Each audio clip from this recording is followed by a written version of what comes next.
And now that the UFC 300 title fight discussions are over, we move on to the rest of the main card featuring Charles Oliveira versus Arman Tsarukyan and Cody Brundage versus Bo Nickal. And we will touch on the 4 regular prelims. We start at 155 pounds, a number 1 contender spot. Potentially, anyway. It seems like there's a lot of number 1 contender spots lately in the lightweight division. Number 1, Charles Oliveira. Number 4, Arman Tsarukyan.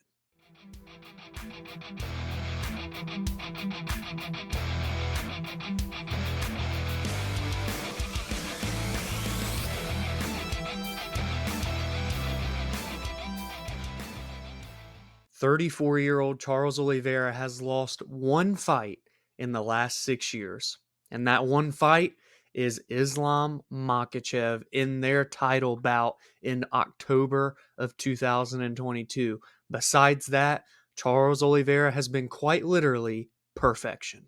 I think it's fair to say that the title run that Charles Oliveira had from May 2021 until that loss to Islam in October of 2022 is one of the most electrifying, fun title runs that we've ever seen in UFC history, especially lightweight history, which has a very long lineage. He comes back after a 10-8 round to Michael Chandler and knocks him out in the second round. He comes back after being knocked down against Dustin Poirier and submits him in the third round. He comes back after almost being knocked out by Justin Gaethje and finishes him in the very same round, round number 1. And then he goes on to face Islam Makhachev. And what we just saw, Islam have a star-making performance. Islam pitched a shutout up until the finish, 3 minutes and 16 seconds into round 2. But Oliveira hasn't wasted time. He got right back on the horse. In June of last year, he knocked out Beneil Dariush. Didn't even need 1 full round to do so. After that victory against Beneil, it seemed as though Charles would get his shot right back into the title picture with Islam. Charles, I believe, had to pull out of a scheduled bout with him due to a laceration that he suffered on his eyebrow in training for their fight. In stepped Alexander Volkanovski. And we saw what Islam Makhachev would do. Not only did he beat Volkanovski at the beginning of 2023, he finished him and knocked him out with a head kick toward the end of 2023. And now Makhachev awaits whomever may be the number 1 contender.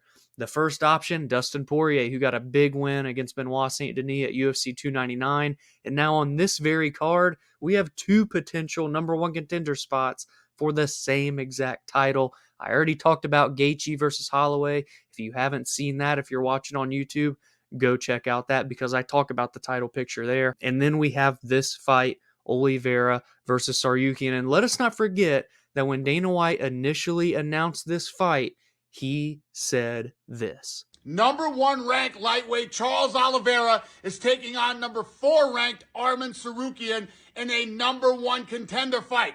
A few moments later. The winner will face Islam when he returns this summer. This fight is going to be nothing short of spectacular, and the stakes are at an all-time high, not only for Oliveira, but for Arman Tsarukyan, the young rising 27-year-old prospect looking to get his first crack at UFC Gold. Oliveira and Tsarukyan share similar losses, and that of which Islam Makhachev. Arman Tsarukyan debuted in the UFC in April of 2019.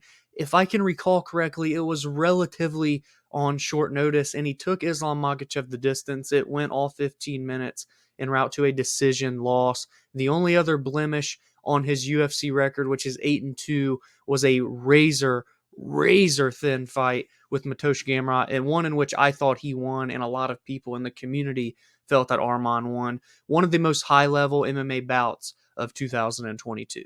But outside of that, he's beaten Olivier Aubin Mercier, a 2-time PFL champion. He's beaten Joel Alvarez, Demiris Magulov, Beneil Dariush last December, the biggest win of Arman's career. He knocked out Beneil 1 minute and 4 seconds into their main event bout in Austin, Texas. And that's what I think is so cool about this fight here with Charles versus Arman, is that regardless of the winner, it sets up a story and a rematch with Islam Makhachev.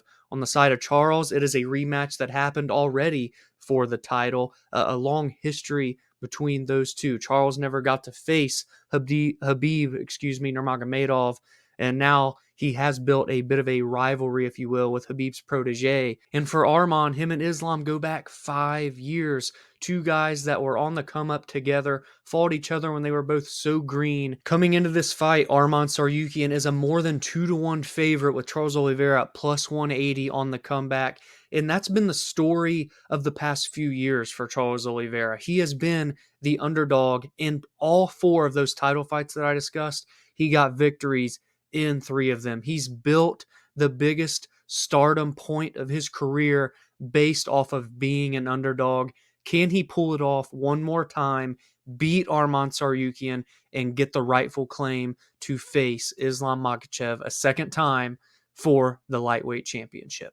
And now we get into the bout that is opening the UFC 300 pay-per-view card, Bo Nickal, Cody Brundage, 185 pounds. Collegiate wrestling phenom and national champion Bo Nickal has transitioned, some would say perfectly, and his record makes good on that perfect claim, 5-0 in mixed martial arts. At just 28 years old, he is getting ready to enter the prime years as a mixed martial artist, and he's getting another big spot on a UFC pay-per-view card. He had his first Dana White Contender Series spot in August of 2022, disposed of his opponent in 1 minute and 2 seconds via submission. Dana White said, hey, that's just your second pro fight. Let's get you back for a second Dana White Contender Series fight because that'll really show me that you belong. What does Bo do? He makes good on his second Dana White Contender Series fight, gets another first-round submission, this time in just 52 seconds. That was enough for Dana to say, all right, you know what?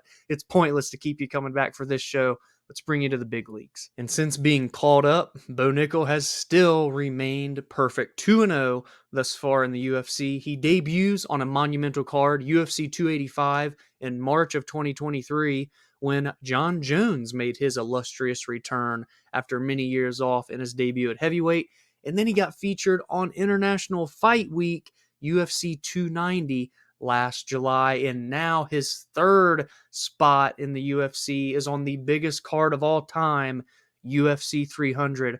Oh, and by the way, as I mentioned, he's on the pay-per-view main card. It's pretty clear that we're on to something here with Bo Nickal, and the UFC realizes that. That is why they have placed him on this main card. That is why they have put him on this card at all compared to all of these other insane names. 12 champions, 18 ranked fighters, yada, yada, yada. The list goes on for how crazy this card is.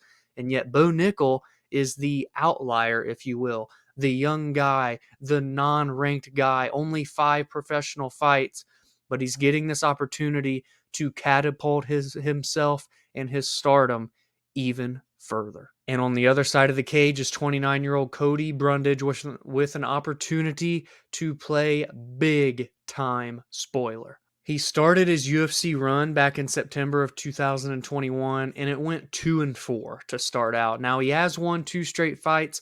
One of them was because of a disqualification due to his opponent, which was Jacob Malkoun, but he did get a big knockout with a slam back in December against Zachary Reese, for what it's worth.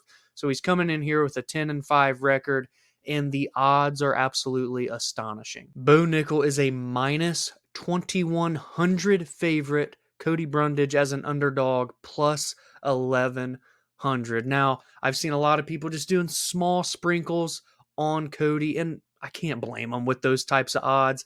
Being that Bo Nickal is still relatively unproven, he is getting a guy here in Brundage who has a plethora of UFC experience. Regardless of how it has fared for him, it's UFC experience nonetheless. But I do look for Bo Nickal to roll here and continue on this, name that he is building for himself. This would be his third UFC victory if he gets that win on Saturday night, and it inches himself one step closer to the middleweight rankings, which isn't the most stacked or deep division in the UFC.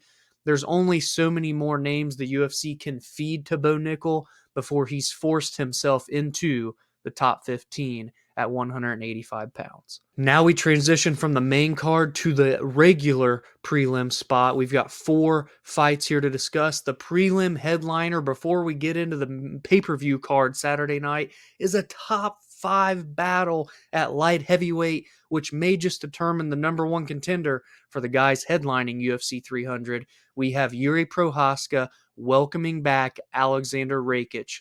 The winner may just be next for the winner of the main event, Pereira versus Hill. Jiri Prochazka has had 4 UFC fights, yet to me, it feels like he's a 20-fight, 10-year UFC veteran. In those 4 fights, he's faced nothing but top-ranked opponents. He's become a UFC light heavyweight champion, and then he has lost to the current light heavyweight champion, Alex Pereira. We all know that he came over to the UFC in the summer of 2020 with a ton of hype and potential. He had an insanely successful career in other promotions, including Ryzen, and now here in the UFC, he's not been in anything shy of an exciting fight. He lost in a championship fight to Alex Pereira in November of 2023. That is why Poatan sits atop the 205-pound throne entering UFC 300. But let us not forget that Jiri earned his title shot after 2 victories in the UFC. He won the title after beating Glover Teixeira with seconds remaining in their fight, one of the best fights of all time. But he had to vacate the light heavyweight strap when he suffered a very dangerous and severe shoulder injury.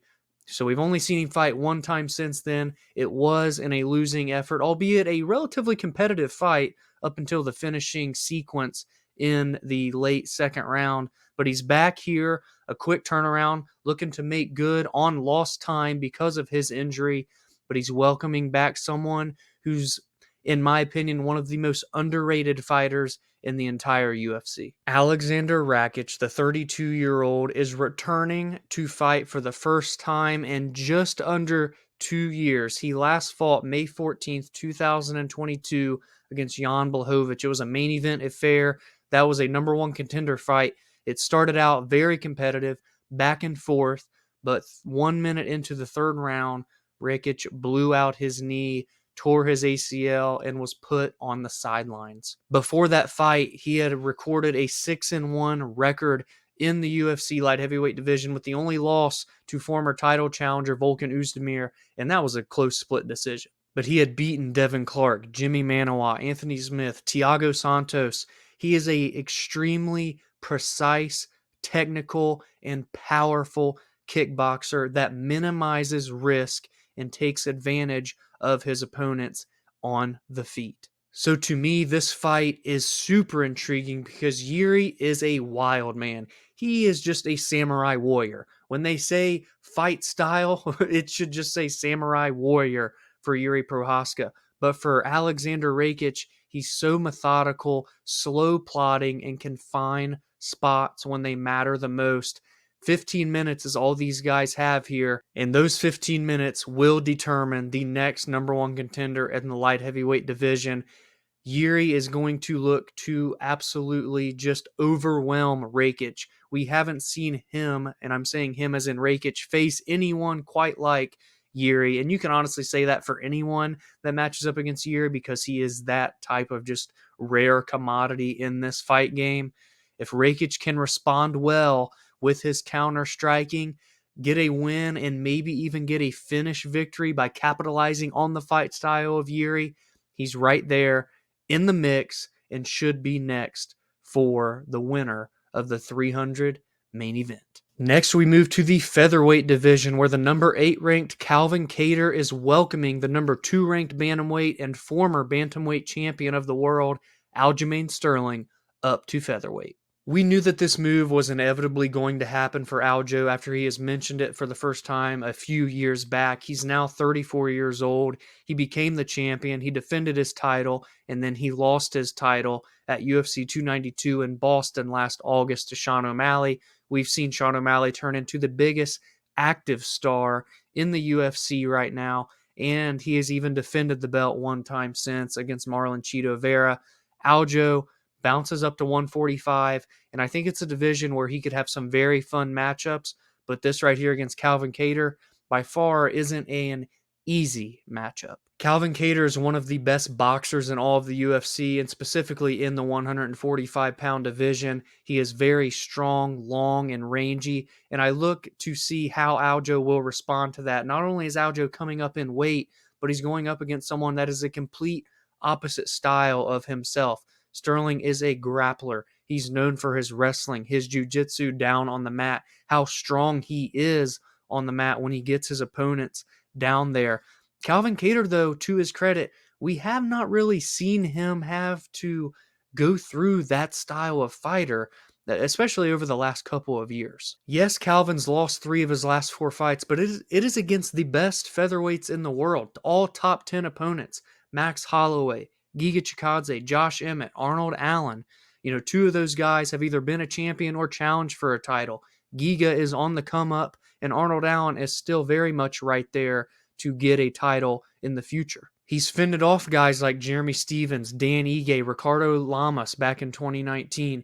He is a very smart, intelligent fighter, 36 years old. Yes, he's taken damage, but really a lot of that damage came in that Max Holloway fight. That really bumps up the stats on the side of Kattar negatively anyways.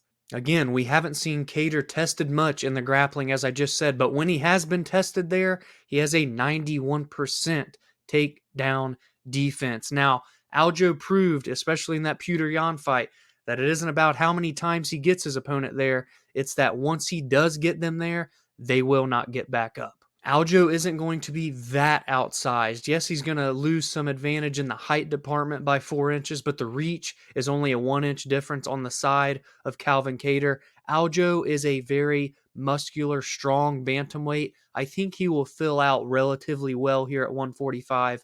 Will his strength carry over well from 145 and allow him to get his opponents down to the ground? And it starts with Calvin Kattar. And this is definitely more of a Monday conversation due to what happens in the Max and Justin fight and what happens here between Kattar and Sterling. But if Aljo wins, he's immediately in the top 10 of featherweight and honestly would probably only need one more high-profile win before he's in the title mix in this new weight class. We now move to the women's bantamweight division where the 42-year-old former champion Holly Holm welcomes Kayla Harrison to 135 pounds and more importantly, welcomes her to the UFC. Holly Holm is one of the most credentialed women's fighters in the UFC, in mixed martial arts, in combat sports, a former boxing world champion, a former UFC world champion. At 42 years old, still getting victories and still adding wrinkles to her game. That is why she has been able to sustain a ranking for so long. At one point in 2 different weight classes, even when women's featherweight was a thing in the UFC.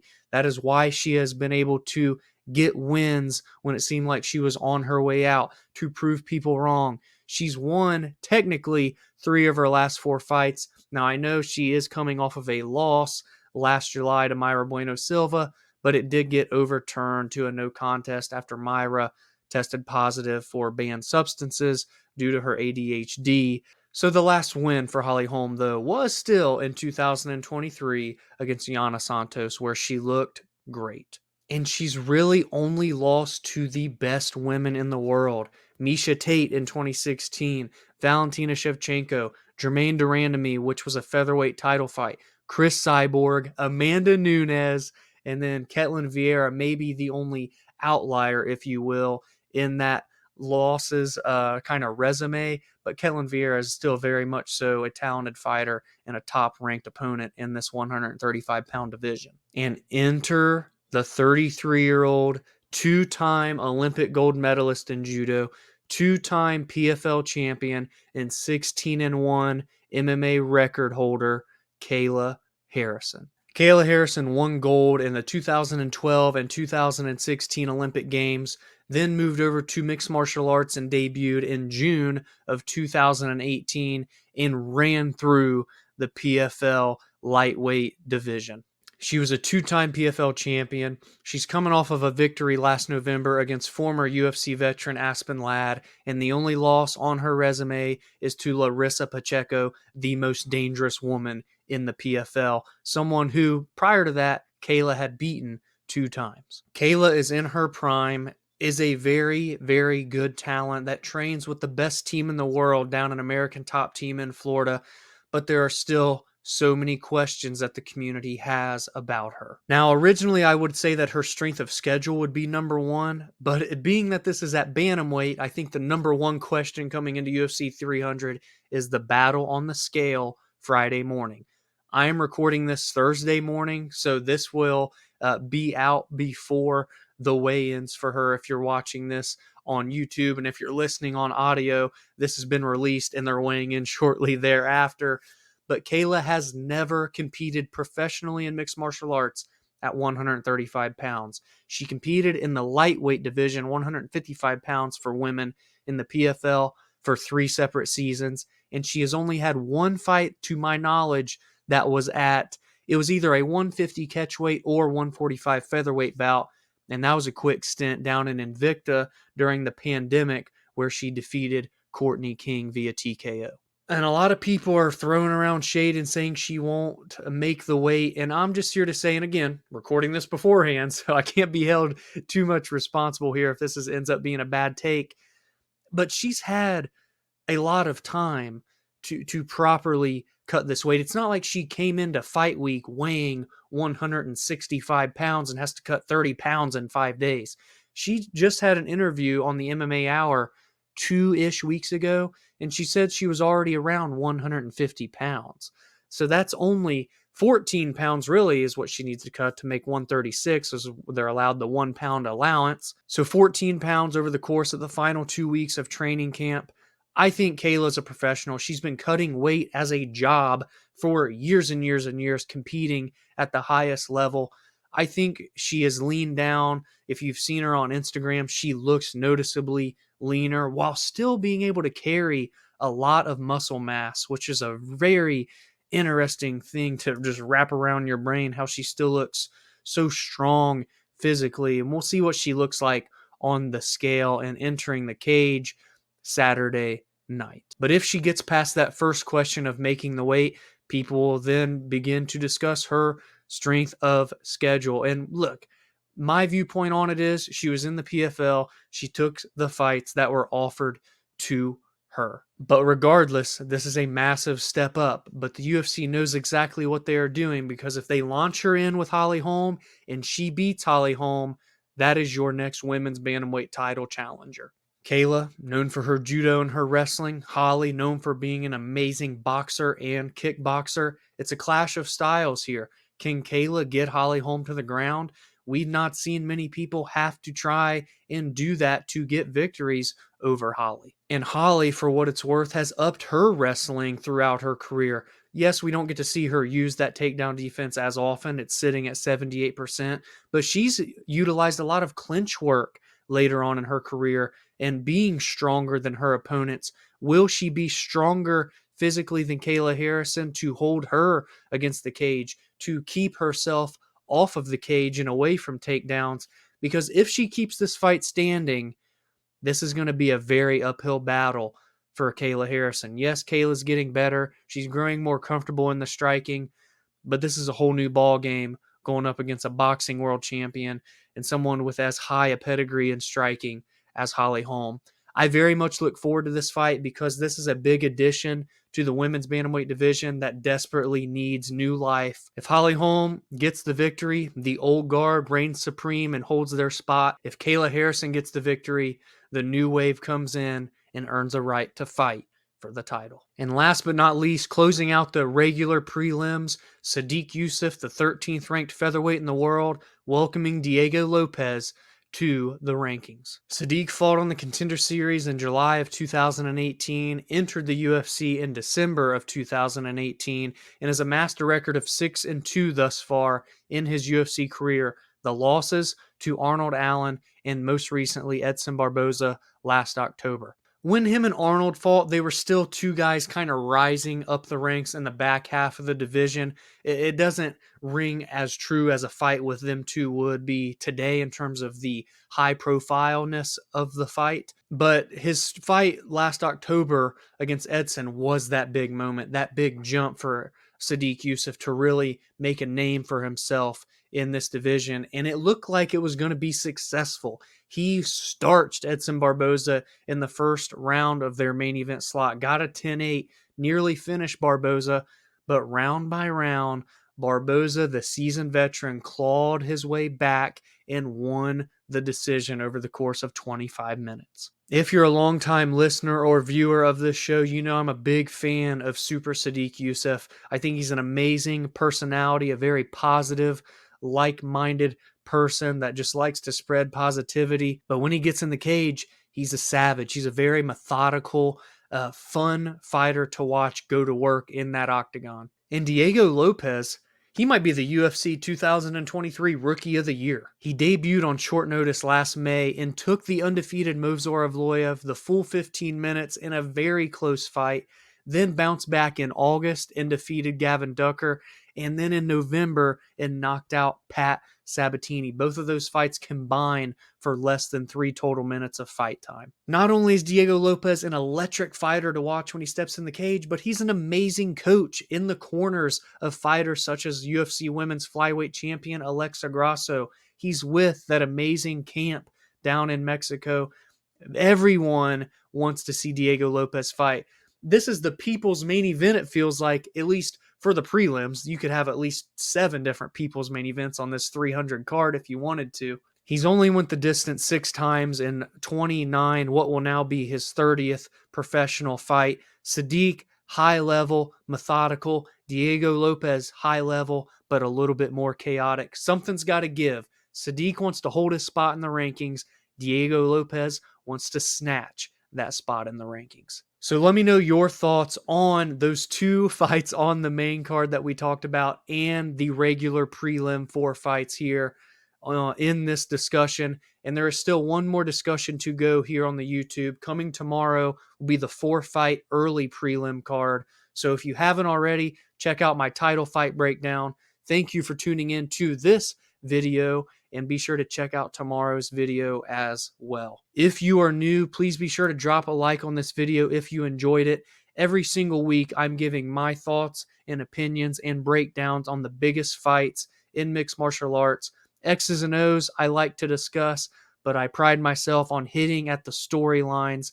What is going on for the fighters coming into their fights? What got them here? What is at stake? That's my favorite thing about this fight game, because it may not be, WWE where storylines are quite literally scripted and made, but the storylines write themselves here in the UFC, and it is a beautiful, beautiful thing. Subscribe to the channel if you are new so you never miss breakdowns such as these. I also recap the most meaningful results and touch on MMA news and fight announcements as well. Join the community on social media at the BAJ MMA and follow the show on your favorite audio listening platform. If you like one long form podcast episode, you can find that every Friday and Monday on Spotify, Apple, and more.